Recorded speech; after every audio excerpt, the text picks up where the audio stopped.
Bien, siendo las 10 en punto, damos inicio a este webinar. Agradecemos a Juanita Hernández, directora de energía de Estudio Legal Hernández, empresa que está apoyando este evento organizado por la Cámara de Industria y Comercio Colombo-Alemana. Rápidamente, nosotros somos una institución que existe en Colombia hace 85 años para fomentar el comercio y la inversión con Alemania. Juanita, muchas gracias por estar hoy aquí. Hemos tenido una gran acogida de este evento, así que esperamos que se desarrolle de la mejor manera. Para nuestros asistentes, les pedimos que si se generan preguntas durante la presentación nos las escriban en el chat y al final de su intervención, de la intervención de Juanita, estaremos resolviendo sus preguntas. Buenos días, Juanita. Buenos días, Alejandra. Muchas gracias. De antemano agradecimientos a la Cámara de Comercio Colombo-Alemana por brindarnos este espacio. Buenos días a todos los asistentes. Sé que tuvimos una excelente convocatoria y también muy agradecidos por en estos momentos de tiempos tan escasos para todos por nuestras múltiples actividades diarias, pues sacar este espacio para conectarse y esperamos que este espacio sea de su interés. Vamos a abarcar, es una agenda un poco ambiciosa, voy a ir un poco rápido, la idea es que podamos transmitir información de valor para ustedes que ojalá nos demoremos unos 40 minutos y dejemos unos 20 minutos o 15 minutos al final de la sesión para realizar preguntas que entiendo se van a realizar a través del chat para que yo pueda hablar de manera continua durante estos 40 minutos. Con eso doy inicio. Mi nombre es Juanita Hernández Vidal. Si quieres, Alejandra, tú me confirmas, ahí se ve mi pantalla. Sí, Juanita, todo se ve perfecto. Ok, perfecto, listo, muy bien. Bueno, mi nombre es Juanita Hernández Vidal, soy la directora de energía en Estudio Legal Hernández.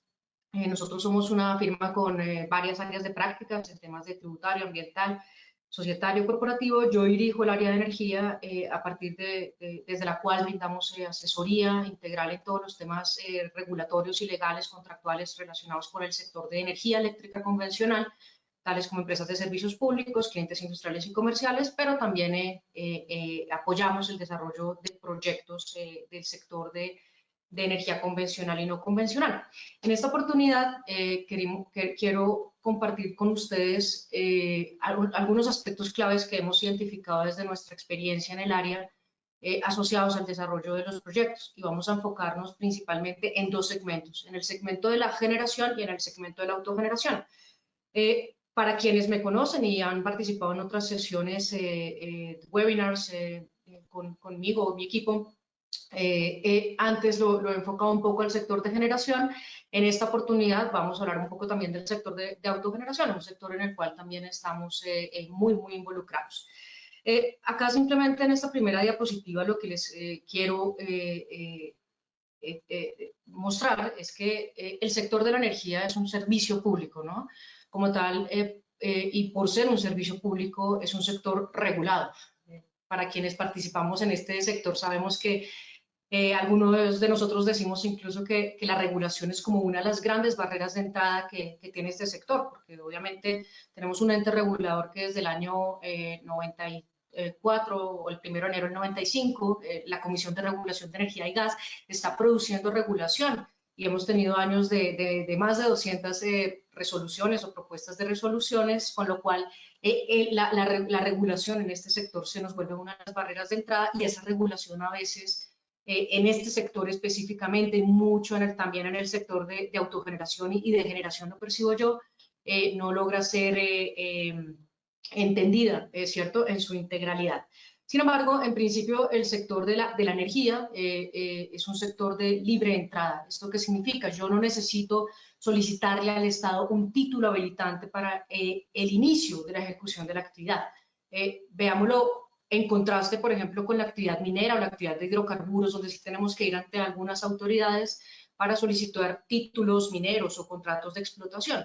En el caso de la energía eléctrica no es el caso. No tenemos que recurrir a ninguna autoridad para que nos autorice el ejercicio o el inicio de la actividad de, por ejemplo, instalar sistemas de autogeneración o instalar plantas de generación. Sin embargo, sí tenemos que cumplir con una serie de permisos, ¿cierto? Que ya para muchos de ustedes son bien conocidos, temas ambientales, cumplimiento de temas regulatorios, cumplimiento de estructuras societarias, por ejemplo, para el caso de las empresas de servicios públicos. Y un poco lo que termina, digamos, estos tres pilares que vemos en esta diapositiva es la intervención estatal. El Estado deja, digamos, que el mercado se vaya organizando, pero interviene a través de la Superintendencia de Servicios Públicos, que es el ente de vigilancia y control, y vigila el estricto cumplimiento de las normas.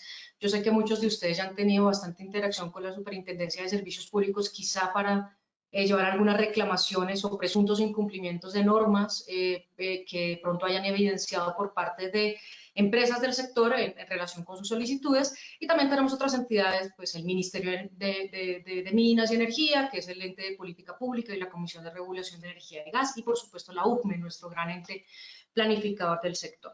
Sale esta ley 1715 en el año 2014, principalmente, no es el propósito de esta charla quedarnos en ley 1715, pero un poco la ley 1715 buscaba la entrada de nuevos agentes, quería generar competencia y quería diversificación de fuentes. Como ustedes lo saben, tenemos una matriz energética hidrotérmica y por supuesto, pues esta ley 1715 lo que quiere es la entrada de nuevos agentes. Ahora, en términos generales, en el sector de las fuentes no convencionales de energía renovable, hay que considerar que no únicamente es la ley 1715, hay todo un marco normativo. Les he mencionado la regulación, pero digamos todo esto desde un punto de vista normativo parte de la Constitución Política, de la ley 142 del 94, que es la ley de servicios públicos, la 143 del 94, ley de energía eléctrica, la ley 1715, ley de incentivos, ¿no? Realmente es más bien como una ley de incentivos y de fomento de energías renovables y de eficiencia energética, ¿no? Que es otro eje gigante que tiene la ley 1715. Y también hay que considerar dentro de todo este aspecto normativo de los decretos de las diferentes autoridades, Ministerio de Ambiente, Ministerio de Minas, Ministerio del Interior, etcétera, y por supuesto también resoluciones de la UCME, de la ANLA, de la CREG, ¿cierto? Todo este ámbito normativo nos va a permitir desarrollar una actividad en total cumplimiento de toda la legislación que gira alrededor de este sector.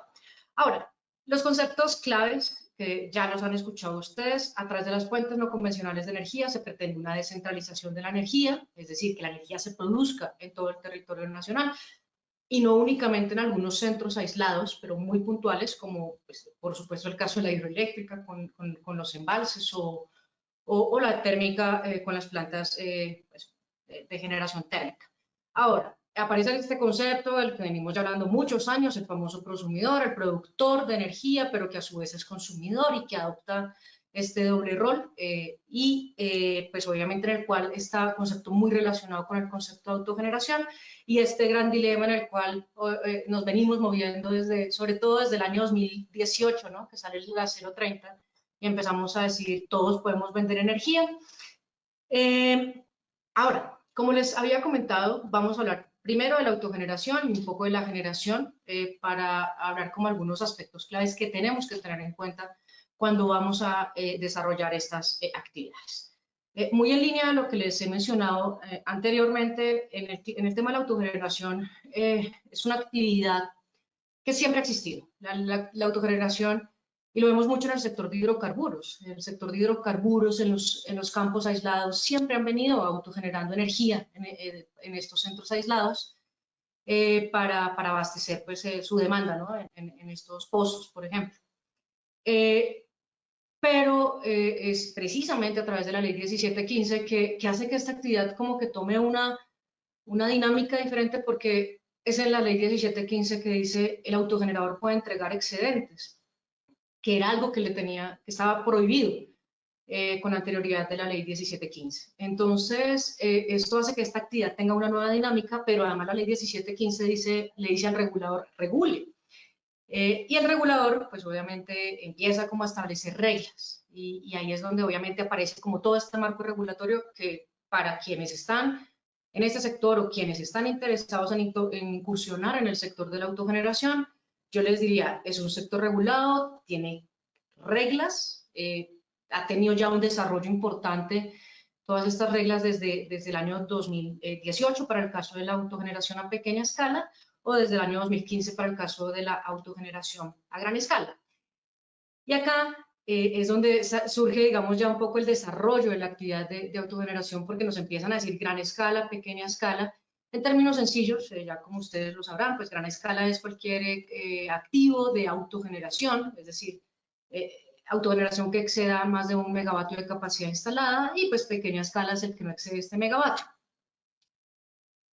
Algo muy importante en términos conceptuales, la autogeneración está definida en nuestra regulación como la actividad que desarrolla un usuario para la producción de la energía para su propio abastecimiento. Juanita, ¿Sí? perdón, te interrumpo un momento. Es que nos están diciendo algunos oyentes que se pierde un poco el sonido. ¿Será que podemos probar quitando tu cámara a ver si el internet nos funciona un poquito mejor? Ahí te vemos solo a ti. Exacto. Así, perfecto. Probemos así como nos va. Gracias. Bien.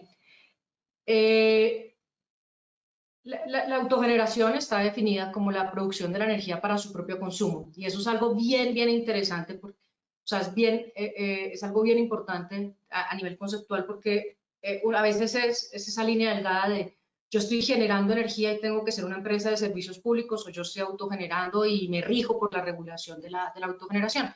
Yo siempre lo he descrito como usted le aplica la regulación de la camiseta que usted decida ponerse.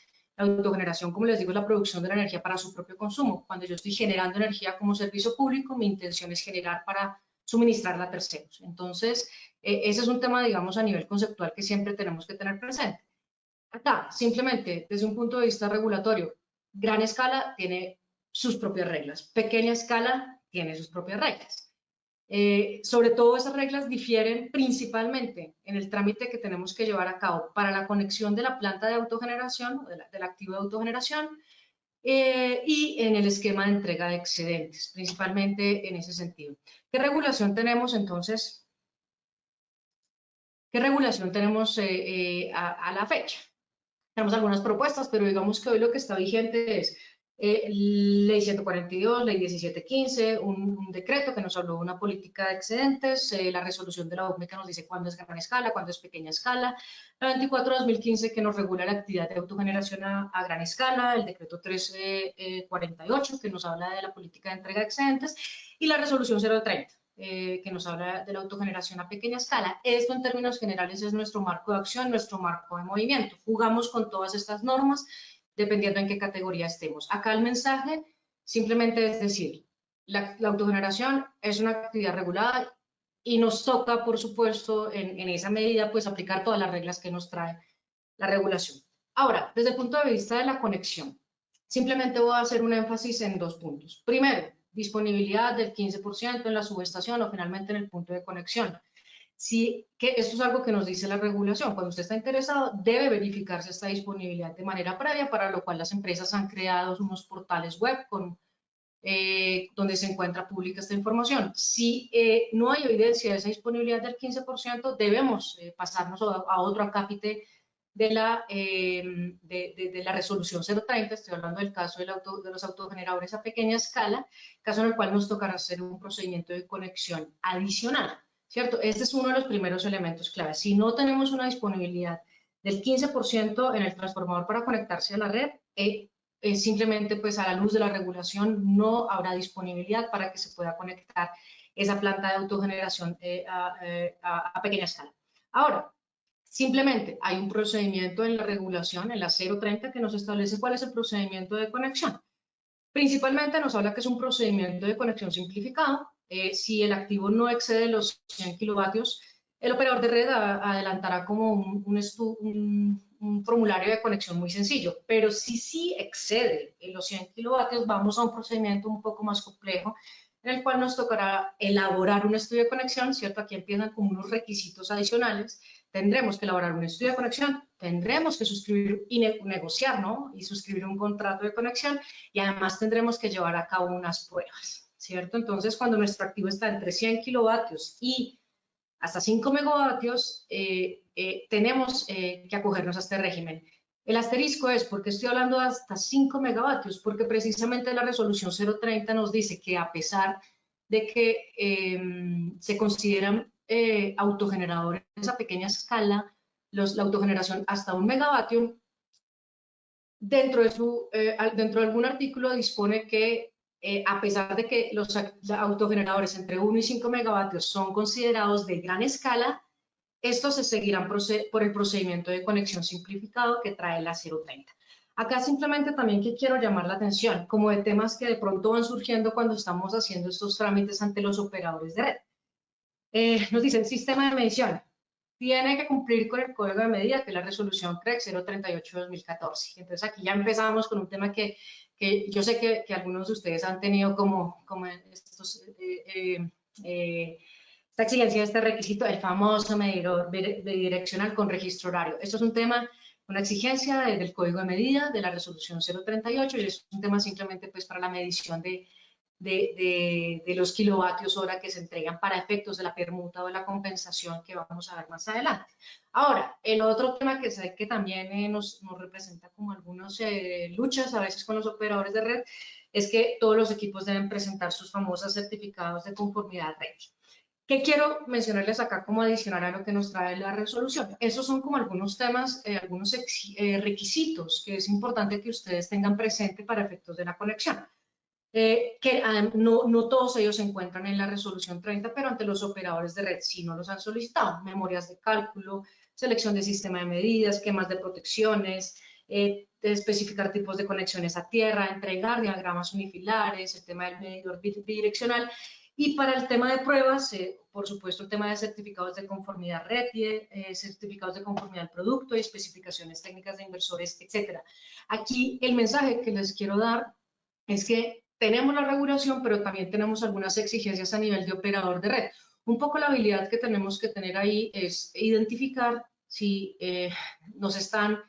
si estos requisitos que nos están exigiendo tienen coherencia dentro de un procedimiento de conexión o si nos están exigiendo algunos requisitos por fuera de lo que sería razonable y que eso pueda considerarse como alguna conducta cuestionable, digamos, por algún ente, por ejemplo, por la Superintendencia de Servicios Públicos y que puede impedir convertirse en una barrera al acceso y una práctica restrictiva de la competencia, ¿no? Esa es un poco, digamos, la lectura que hay que tener de estas normas. Otro de los ejes claves, el famoso respaldo. Simplemente sobre el respaldo voy a decir dos cosas. La primera, el famoso contrato de respaldo es un contrato que es de obligatoria suscripción para aquellos autogeneradores que tengan una capacidad instalada superior a 100 kilovatios. El respaldo genera un costo. La norma nos dice que el respaldo será negociado de mutuo acuerdo entre las partes. El valor del costo del servicio de respaldo será negociado entre las partes. Sin embargo, la fórmula también nos trae un tope. Entonces, por supuesto, los operadores de red lo que hacen es cobrar ese máximo techo que nos impone la resolución. ¿Cuál es la resolución que específicamente nos dice cómo se realiza el cálculo del costo del respaldo? Es la resolución 015 de 2018.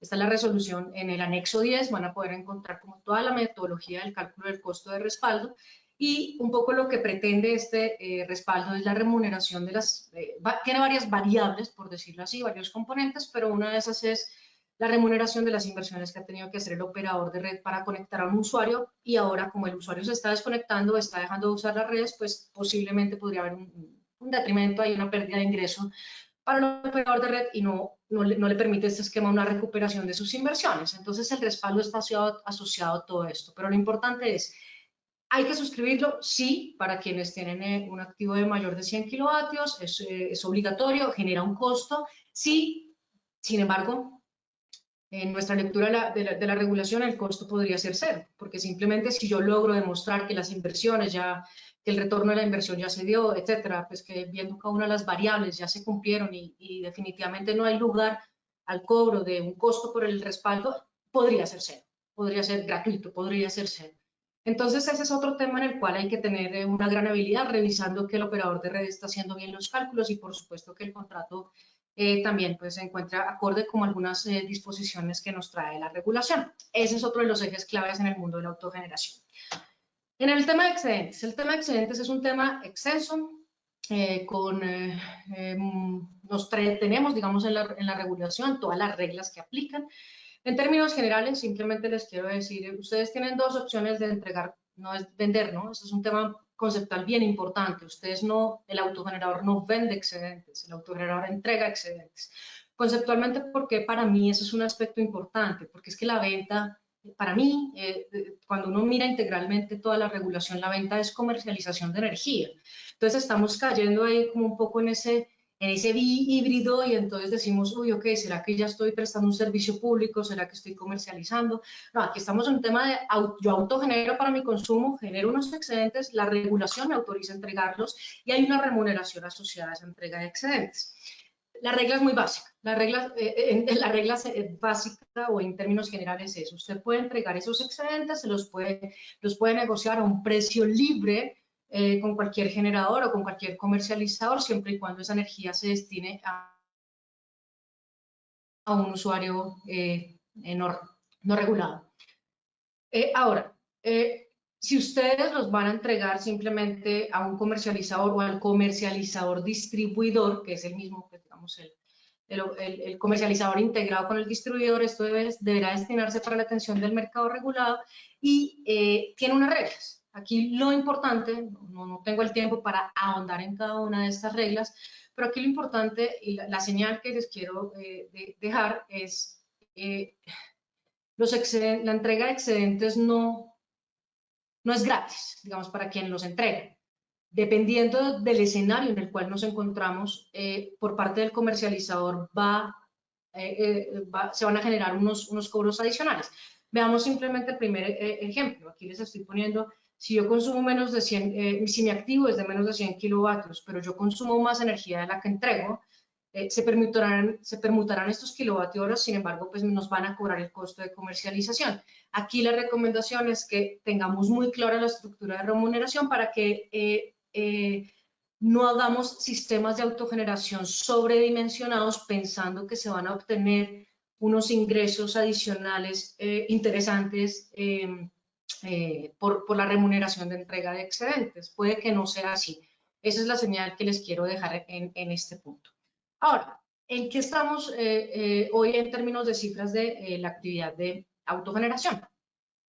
En la actividad de autogeneración, según el reporte de XM a marzo, aún no estaba publicado el informe de abril, tenemos unas cifras bien interesantes. Vemos acá, esto es prácticamente el último año y 3 meses, y como podemos ver en esta diapositiva, el número de autogeneradores a pequeña escala que han sido reportados a la SICA ante XM, aquí los estamos viendo por diferentes operadores de red, y para el caso de PM, que es como en el momento pues, la cifra más alta, tenemos 180 autogeneradores a pequeña escala que reportaron excedentes al comercializador. Vemos ya en un segundo nivel un poco más lejos, con un número de 60, asumo por el azulito que se refiere a esa, la electrificadora de Santander, pero aquí vemos un incremento, creo que importantísimo, o sea, digamos, pasamos de 140 en diciembre en el caso de PM y pasamos a 180 en el caso de PM en el mes de marzo.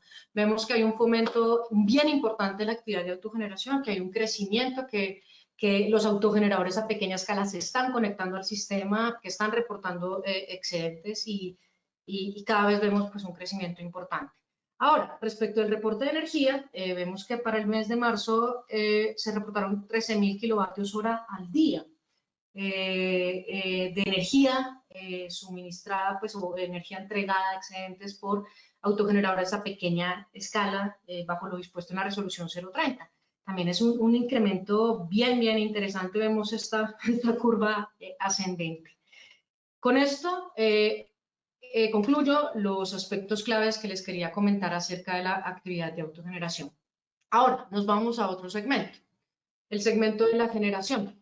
La generación entendida como la instalación de una planta conectada al sistema interconectado nacional para el suministro de energía, para que ésta llegue a usuarios finales, ¿cierto? Digamos que cuando ya estamos hablando de la actividad de autogeneración, ahí sí que ya estamos hablando de un servicio público, ¿cierto? No es el caso de la actividad de autogeneración.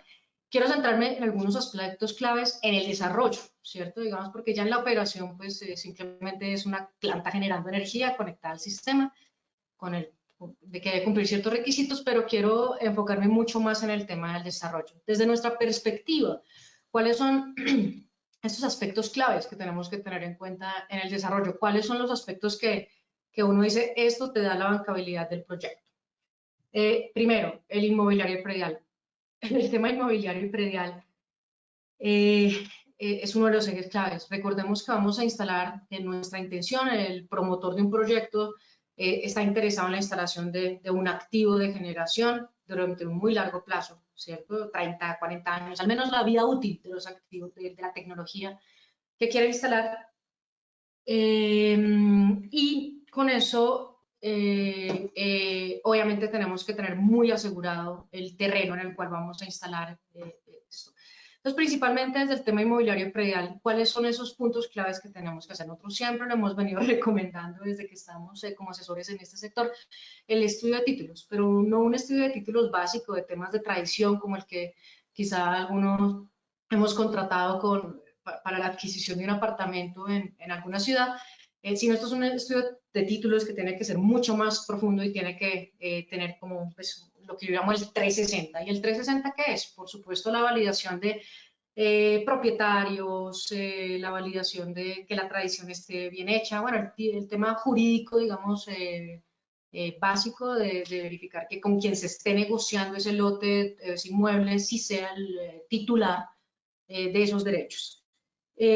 Segundo, que no tenga gravámenes, ¿no? El tema de una hipoteca, un embargo. Si yo tengo un embargo, pues simplemente el bien está por fuera del comercio y no puede celebrar válidamente ningún contrato sobre ese inmueble. Y un tercer tema que está unido con el tercer punto que vemos de superposición es una verificación de superposición del predio con títulos mineros, con contratos de explotación de hidrocarburos o, bueno, principalmente con estas actividades, por supuesto una verificación de que no nos encontremos en una reserva o un parque natural que esté protegido, y también un tema de certificaciones de presencia o no de comunidades indígenas o afrodescendientes o ROM que impliquen para el proyecto el desarrollo de una consulta previa y finalmente un tema también de verificación de si hay solicitudes de restitución de tierras. Eso es lo que yo llamo el estudio de títulos como 360, donde podamos dar una tranquilidad al inversionista para la suscripción de algún contrato sobre el uso del suelo para la instalación de un proyecto. Segundo tema importante, la destinación del uso del suelo. Eso es una certificación que debe solicitarse ante la Secretaría de Planeación del municipio correspondiente, donde nos digan el uso del suelo asignado a ese lote específicamente, qué destinación tiene, ¿no? Entonces acá ya es una validación con POT o con el EOT, con el documento de instrumento de ordenamiento territorial para la verificación del suelo, qué uso tiene asignado. Ese es otro tema bien importante. Y el tema de superposición. El tema de superposición, si de pronto cuando hacemos esta validación de superposición con otros proyectos de utilidad pública, como es la minería o el de hidrocarburos, pues hay unas normas especiales que nos dicen un poco el trámite que se debe llevar a cabo. De entrada, pues obviamente la evidencia de una superposición no inviabiliza el proyecto, pero sí nos impone unas cargas adicionales que pueden tomar tiempo. Aquí hay que regirnos por lo que dispone la normatividad ambiental, intentar, por supuesto, de entrada las recomendaciones ante esa evidencia, ver si estamos en un supuesto donde tengamos que llegar a algún acuerdo y ese acuerdo pues se materializa en lo que hemos denominado un acuerdo de coexistencia de actividades y utilidades públicas. Es una negociación, un acuerdo de compartición de cómo vamos a ambas actividades desarrollarse, cómo se van a desarrollar ambas actividades de manera conjunta en un predio determinado. Este es el tema de superposición de proyectos, es un tema extenso, pero por el momento lo dejo así. Y otro de los temas importantes desde un punto de vista inmobiliario y predial es el tema de los contratos de uso del suelo. El contrato de uso del suelo es un contrato que tiene que ser suficientemente robusto para blindar cualquier contingencia en el escenario en un largo plazo. Es decir, 30, 40 años nos tiene que dar la absoluta certeza de que no vamos a tener ningún requerimiento de nadie en relación con ese predio y de que todo está bloqueado. Y ese bloqueo se hace a través de un clausulado de una gran especialidad, a través de, bueno, con los contratos de uso del suelo, principalmente manejamos inicialmente arrendamientos, usufructos, hay otras modalidades, pero el clausulado como tal, aquí la recomendación es no puede ser cualquier contrato de arrendamiento. Cualquier contrato de arrendamiento no va a pasar la bancabilidad del proyecto, no nos va a permitir obtener la financiación y tenemos que hacer un énfasis en bastantes cláusulas específicas, temas de sucesión, temas de pago de impuestos, temas de infinidad de temas relacionados con el contrato de uso del suelo, y ese tema sí está directamente relacionado con la bancabilidad y nos va a afectar, ya que te debemos dar tranquilidad al inversionista el uso del suelo. Ahora, otro de los ejes claves es la famosa conexión. La famosa conexión del proyecto nos va a permitir, o sea, si no hay conexión no hay proyecto, así tenga el lote, así tenga el predio. La famosa conexión nos va a permitir la entrega de la energía. Cada vez se ha complejizado más este tema. Nosotros tenemos una resolución 106 de 2006, una resolución pues que es, bueno, ante la multiplicidad de solicitudes se nos ha quedado corta. Este trámite, que pues lo estoy proyectando acá, no vamos a entrar en detalles, ya no es tan así, ¿cierto? Digamos, inicialmente el trámite nos decía, usted radica ante el operador de red, estudio de conexión, el operador de red lo aprueba, esto se va ante la UPME nos da un concepto de viabilidad, esto devuelve al operador de red, suscribimos el contrato de conexión en 30 días hábiles, constituimos garantías ante XM, enviamos curvas S y cronograma de actividades ante la UPME y ante el operador de red y todos felices. Este era el trámite pues, que venía funcionando, pero sinceramente desde hace ya 3, 4 años quizá, y sí se está revisando, por supuesto, por parte del regulador ajustes a este procedimiento. Pero por el momento es lo que tenemos y es con lo que hay que jugar. Yo sé que en los temas de conexiones hay múltiples situaciones que se presentan el día a día, pues cada una de esas tiene que entrar a ser valoradas de manera individual, pero sí todos los conflictos que han surgido en relación con la conexión ha llamado la atención ya desde hace un par de años de la Superintendencia de Servicios Públicos Domiciliarios, quienes han sacado unas guías, unas cartillas, dando recomendaciones a los operadores de red y obviamente todo esto en pro de protección del régimen de la competencia, ¿no? Que no haya barreras de entrada, que no haya abusos de posición dominante. Acá lo importante es que teóricamente se adelanta este procedimiento, se obtiene finalmente, digamos, ya con la suscripción del contrato de conexión, pues ya se tiene garantizada esta conexión. Acá simplemente voy a llamar la atención en algunos temas relacionados con la conexión. Bueno, este primer eje ya lo comenté, que es el tema de que el concepto de conexión nos otorga esta capacidad de transporte, ¿no? El tema número 2 que hay que llamar la atención, pues obviamente los tiempos de respuesta y los tiempos que está tomando todo este procedimiento que antes era muy ágil, está tomando mucho tiempo en cada una de las fases, ¿no? Entonces aquí sí hay que hacer un llamado, que hay que hacer una mejora de tiempos y esta mejora de estos tiempos también nos están afectando la suscripción misma del contrato de conexión. El contrato de conexión en otras épocas para quienes venimos de trabajar en el sector eléctrico ya muchos años, era un contrato de conexión que sí se suscribía en 30 días hábiles, incluso había como mucho temor de parte de los suscribientes de tenemos que llevarlo ya, acreditarlo ante XM, ante la UPME. En fin, hoy en día no es el caso, se están excediendo los 30 días hábiles, creo yo no necesariamente por negligencias de las partes, yo pensaría que en general, la regla general es que ambas partes sí están concentradas en la suscripción del contrato de conexión, pero ha habido, digamos, como si el contrato de conexión que no está regulado en su totalidad por la CRE, las partes han empezado a incluir como cláusulas adicionales que han llevado a que cada vez haya más confrontación y que no logren acuerdos respecto de su suscripción. Por ejemplo, temas de vigencia. Nos ha tocado imposiciones de contratos de conexión con vigencia a 5 años, lo cual, pues, cuando a uno le están proponiendo un contrato de conexión a 5 años de entrada, sabes que tu proyecto puede que no sea banqueable, ¿no? Porque obviamente uno con lo mismo, todos los permisos, todos los contratos relacionados deben corresponder al menos a la vida útil de la tecnología, y si nos dan un contrato a 5 años, pues definitivamente no tenemos garantizada esa capacidad de transporte. Otro tema neurálgico que se ha vuelto bien complejo en los contratos de conexión es el tema de los cargos.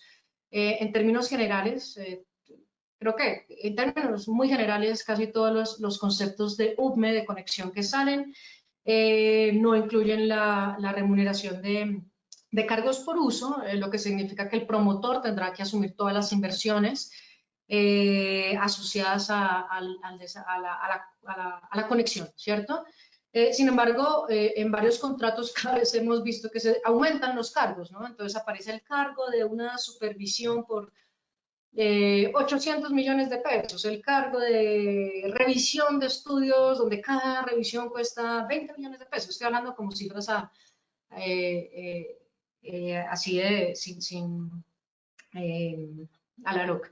Y cada vez vemos contratos de conexión donde cada vez se involucran cada vez más cargos. Entonces, obviamente, cuando uno está suscribiendo este contrato y te dicen, y este contrato te va a costar tantos miles por supervisión, por interventoría, por la caseta del celador, por el celular del celador, empiezan a involucrarte todos estos cargos, pues obviamente genera mayor choque entre las partes y nos impide llegar a un acuerdo.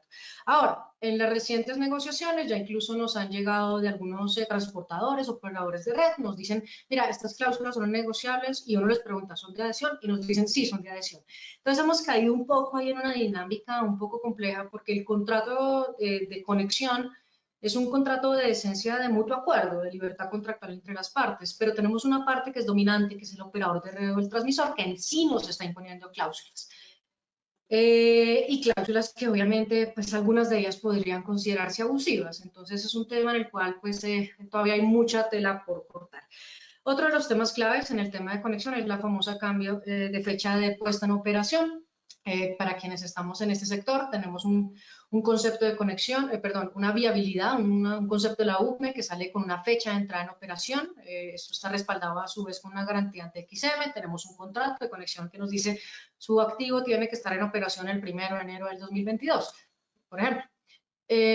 Y obviamente cuando este cronograma o esta fecha que yo pensé hace 2 años cuando arranqué el procedimiento era mi fecha de entrada en operación, pues por supuesto ha tenido desplazamientos con ocasión en los tiempos de respuestas de parte de las autoridades, ¿cierto? Si yo tengo un operador de red que se me demoró 8 o 10 meses tramitándome la viabilidad de la conexión, tengo una UPME que de pronto se demoró otros 6 meses, tengo una negociación de un contrato que hemos tenido negociaciones de contratos de más de 1 año de contratos de conexión, pues por supuesto ya llega la fecha de entrar en operación del proyecto y no estamos negociando el contrato de conexión.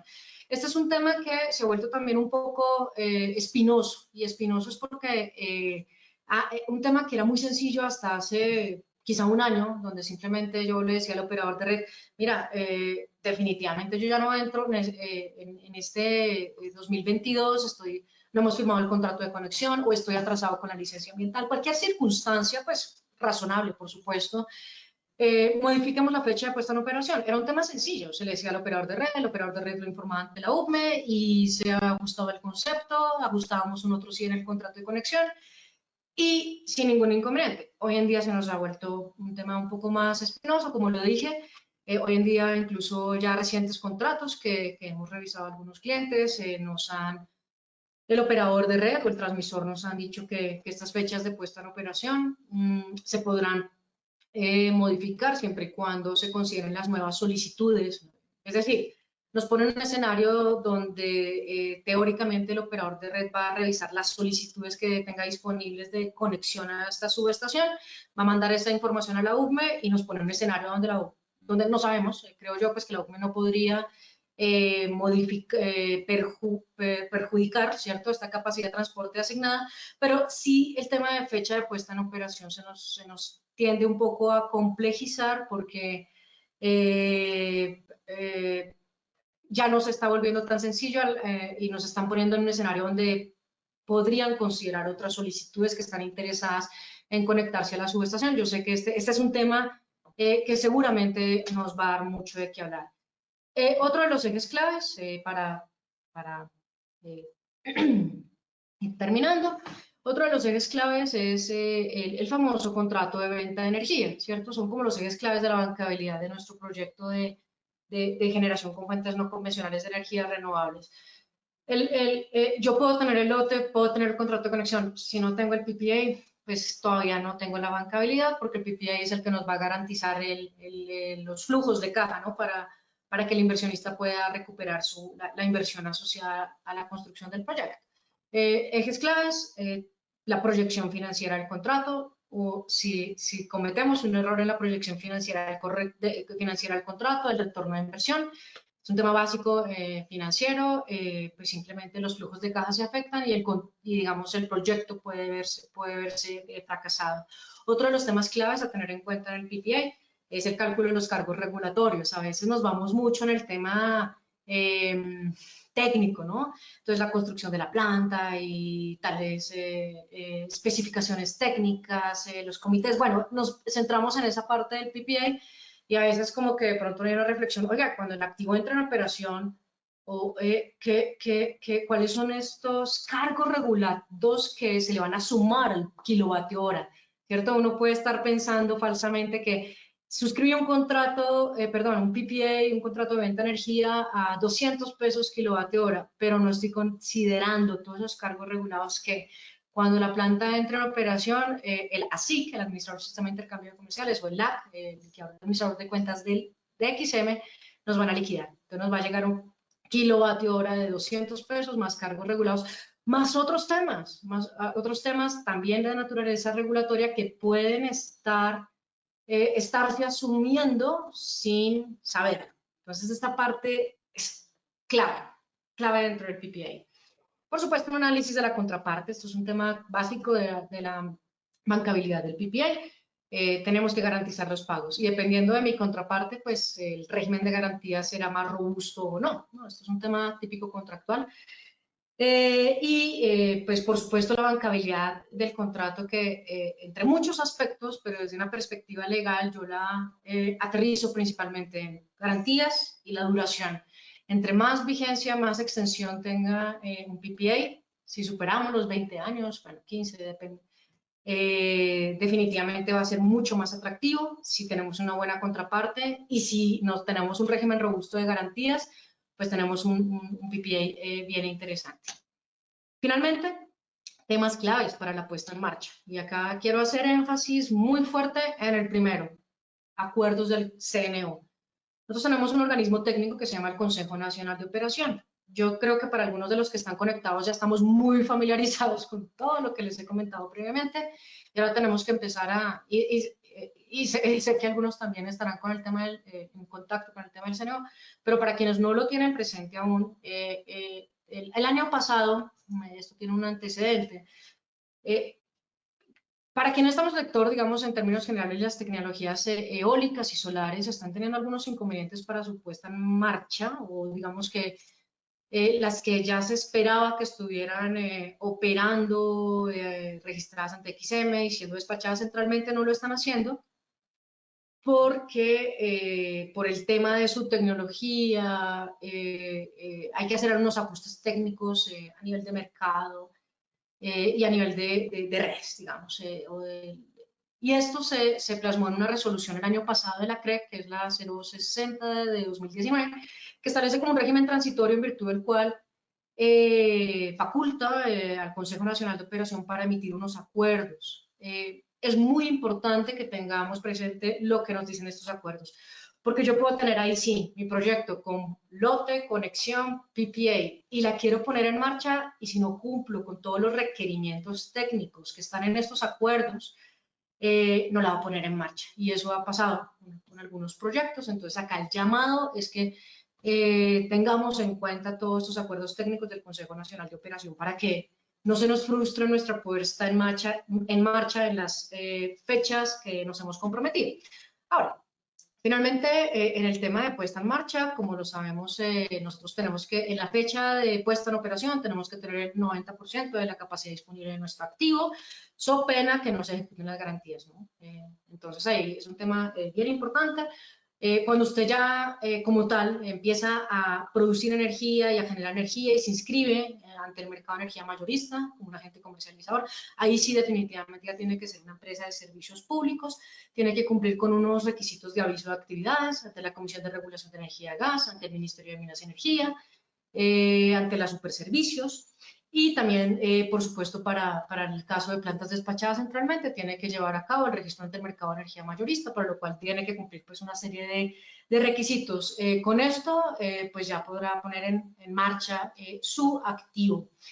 Fui un poco rápido, el temario era ambicioso, pero creo que hemos cumplido un poco con el tiempo asignado. Entonces, si hay preguntas... Muchas gracias, Juanita. Muy interesante todo lo que nos mostraste hoy. Tenemos un público muy activo, entonces te voy a ir formulando las preguntas. Bien, aquí nos dicen, por ejemplo, una vez construido un proyecto de AGPE, ¿se puede hacer el registro ante la UPME para obtener los beneficios tributarios? Ok, vale. Bueno, estamos en otro eje, el tema de los incentivos tributarios, que no lo traje, digamos, en esta charla, y todo depende, realmente. Depende, un poco en términos generales. Hay unos incentivos tributarios en la ley 1715, en renta, en IVA, en arancel. Hay que seguir el trámite que nos establece la URME para el acceso a estos incentivos. Principalmente en el tema de IVA, hay que considerar que nos dicen que bueno, deberá tramitarlo el titular del activo, previa facturación, previa importación, ¿no? Entonces, obviamente, uno juega con ese elemento. Si estamos en un escenario previo a estos supuestos, puede tramitarse el certificado. En el tema de renta, sin ningún inconveniente, puede tramitarse con posterioridad, porque obviamente lo importante para efectos de renta es contar con el certificado en el momento que se presente la declaración, que es el año entrante, digamos. Muchas gracias, Juanita. Tenemos otra pregunta aquí, nos dice, ¿cuál es la diferencia entre autogeneración y cogeneración? Ok. Efectivamente, vamos a poner acá. La autogeneración es la producción de energía para su propio consumo. La cogeneración, que también es una actividad que está definida en la ley 142, es una actividad que se genera una energía a través de un proceso industrial. Es decir, la intención principal de quien cogenera energía no es la generación de energía. Sin embargo, dentro de su proceso industrial, él genera una energía térmica que es aprovechada para la generación de energía, y para eso se utilizan pues unos equipos específicos que permiten la generación de la energía eléctrica. Son actividades que regulatoriamente tienen caminos completamente separados. El cogenerador, desde la ley 1215, le es permitido, si no estoy mal, del 2008 creo, le es permitida la entrega de excedentes, y como les he dicho, el autogenerador es apenas hasta el 2014 que les es permitida la entrega de excedentes, pero lo importante es que son conceptos completamente diferentes y tienen una regulación completamente independiente y diferente. Gracias, Juanita. Bueno, tenemos de verdad un público con muchas preguntas. Aquí nos hacen, ¿qué pasa con aquellos proyectos de ACPE que no surten la solicitud del punto de conexión? ¿Pueden ser sancionados? Sí, digamos que en términos objetivos, la regulación es objetiva, establece reglas de comportamiento, y efectivamente la Superintendencia de Servicios Públicos está vigilando el cumplimiento de la regulación, y en la medida que no se cumpla, da lugar a las sanciones correspondientes. Muy bien. Yuri nos pregunta, ¿el contrato de conexión es entonces para proyectos mayores a 100 kilovatios entre el usuario y el mismo operador de red o tienen algo diferente? Alejandra, te escuché un poco lejos, ¿me repites? Nos dice, ¿el contrato de conexión es entonces para proyectos mayores a 100 kilovatios entre el usuario y el mismo operador de red o tienen algo diferente? No, es correcto. El contrato de conexión se suscribe para mayores de 100 kilovatios, proyectos, y se suscribe entre el operador de red y el autogenerador. Muy bien. Otra pregunta. ¿Ahí me escuchas bien, Juanita? Perfecto. Para el caso de los medidores bidireccionales, los OR están solicitando como obligatorio que tengan telemedida, lo cual la CREC en varios conceptos ha dicho que la telemedida es solo obligatoria para ACPE, que vendan energía a comercializador, no integrado con el OR. Correcto. Sí, es correcto. Este es como precisamente uno de los requisitos extra que se podrían estar pidiendo por algunos operadores de red y que no tienen como justificación ni regulatoria ni técnica.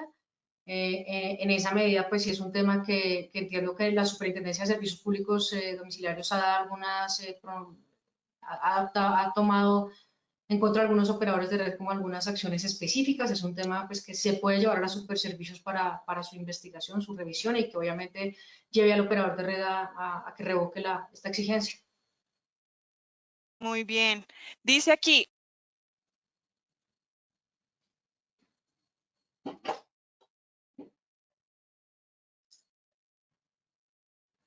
Alejandra.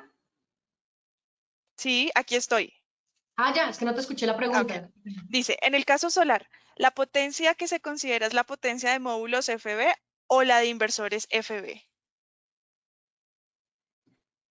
Eh, bueno, no, en esa pregunta paso. Sí. Muy bien, muchas gracias. Dice aquí otra pregunta. ¿Quién certifica el contrato de uso de suelo? ¿Debe llevar un estudio técnico que podría ser suscrito por ingenieros agrónomos? ¿Quién certifica el contrato de uso del suelo? Bueno, pues el contrato de uso del suelo, ya sea un arrendamiento, usufructo, cualquier otra figura, no tengo muy claro a qué se refiere la certificación. No sé si es al valor, digamos, para tasar el valor, la remuneración, utilizamos avalúos. No sé si se refiere al certificado de uso del suelo. En ese caso, como lo dije, será la Secretaría de Planeación del municipio correspondiente. Y lo que hacemos sí con los contratos de uso del suelo, pues es elevarlos a escritura pública para garantizar cualquier contingencia. Ok, aquí hay una pregunta que dice, ¿qué herramientas o programas de simulación o simple análisis financiero en Excel han visto que a ustedes, como asesores legales, les da más información para la proyección financiera del proyecto? Ok, no, pues en el tema financiero no nos involucramos, no sabría dar respuesta a esa pregunta. Pues en el tema del Excel, ¿no? Del programa, del software. Sí. Anita dice aquí, ¿cuáles son los casos en los que se requiere obligatoriamente realizar un estudio de conexión? El estudio de conexión para autogeneradores a pequeña escala, cuando se tenga más una activa autogeneración de mayor de 100 kilovatios. Y en el caso de autogeneración a gran escala, ahí sí cualquiera, digamos cualquiera, pues, igual estamos en un escenario de un activo superior a 1 megavatio. Y pues en el mundo de la generación, cualquiera planta de generación que quiera conectarse al sistema interconectado nacional debe adelantar un estudio de conexión. Acá simplemente hacer una precisión, yo todo lo que les he comentado rige en sistema interconectado nacional, es decir, donde opera el mercado y donde tenemos el sistema anillado de redes que permite la generación de energía en un punto y el suministro en otro punto a través de estas redes. Hay otro mundo muy diferente, que es el mundo de las ZNIs, las zonas no interconectadas, donde tenemos una regulación mucho menos compleja, porque no hay mercado, y te aplica unas reglas diferentes. Gracias, Juanita. Daniel nos pregunta, ¿es muy complejo obtener el certificado RETIE para equipos? No, no, realmente lo importante, pues hay unas reglas establecidas y realmente pues en experiencias que hemos tenido con clientes, no, es un tema que se hace a través de las certificadoras y no, no es tan complejo, sinceramente, y ya realmente si se están utilizando equipos, facilita, por supuesto, utilizar equipos de marcas de reconocimiento que ya tengan como todos estos trámites adelantados, pero no es un tema muy complejo. Ok. Aquí hay otra pregunta. Dice, ¿los proyectos de ACPE requieren aprobación de planeación municipal o cuál trámite se adelanta con la autoridad municipal? No, yo creo que en principio en lo que es propiamente, bueno, puede que haya otros permisos, ¿no? Que obviamente no son de naturaleza regulatoria. Por ejemplo, intervención de una casa que sea patrimonio histórico. Por supuesto, si yo quiero poner unos paneles solares en una casa con estas características, además de lo que les he mencionado, tendremos que cumplir un permiso de otra naturaleza, o si para poner los paneles requerimos hacer alguna demolición, por supuesto, vamos a necesitar unas licencias de obra pues adicionales. O sea, lo importante es como que, obviamente, dependiendo de cada proyecto, si hay que hacer como este tipo de cosas, pues sí vamos a tener que cumplir requisitos adicionales. Pero respecto a la actividad propiamente de, si no se requiere un permiso adicional de esta naturaleza, propiamente, digamos, la instalación de los paneles, aparte de estos trámites ante el operador de red, no tiene que cumplirse nada más. Muy bien. Andrés nos pregunta, ¿un cogenerador que entrega excedentes a la red está obligado a cumplir con la inyección de reactivos según la CREC 015? Bueno, como les digo, el cogenerador pues tiene unas reglas muy diferentes bueno, específicamente no sabría, digamos, no tengo acá la respuesta a esa pregunta concreta, pero en términos, tocaría ver, digamos, el caso específico, pero como les digo, el cogenerador sigue unas reglas muy diferentes a Claro. lo que hemos hablado hoy. Ujú. Bueno, tenemos muchas más preguntas aquí. Creo que el tiempo no nos da para resolverlas todas. Muchas gracias, Juanita, por dejarnos ahí Vale. una dirección de correo donde pueden seguir haciendo sus preguntas. Muchas gracias, Juanita, por tu tiempo. Creo que ha sido una información muy valiosa. Gracias también a ustedes, asistentes muy activos. Gracias por sus preguntas.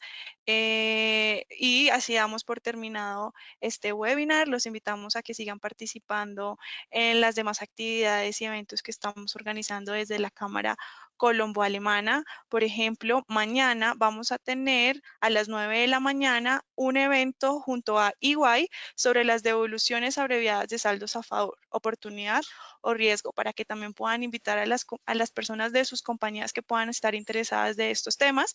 Aquí en el chat les vamos a dejar el link de registro para que puedan participar mañana de este webinar. Muchas gracias a todos. Gracias, Juanita. Nos vemos en una próxima oportunidad. Muy bien, muchas gracias a la Cámara y a los participantes y que tengan un feliz día. Gracias. Gracias, chao. Chao.